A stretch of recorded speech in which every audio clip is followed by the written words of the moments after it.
Welcome to Odisha सीएचईसी classes को। तो किसी अपडेट अच्छी Odisha state open university Sambalpur किसी अपडेट न्यूज किसी अच्छी notifications extension of last date of readmission re-registration for the academic session January 2026। Okay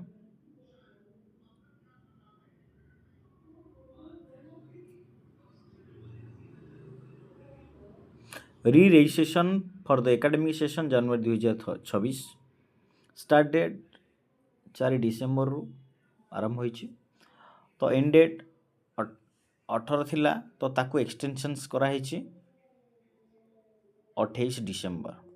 okay the following group जो माने रिएडमिशन कर नथिबे एई टाइम पीरियड जेतेबेले चेंज ହେଇछि एक्सटेंशंस ହେଇछि तो से एक्सटेंड भितरे आपण माने कराइ नियंतु। ओके तो ओडिशा सीएचईसी क्लास जदि आपण माने सब्सक्राइब करना हांती तो सब्सक्राइब कर दियंतु निज सांग मानक पक मध्य शेयर कर दियंतु जहा द्वारा कि आपण माने किछि अपडेट्स पाई परिबे।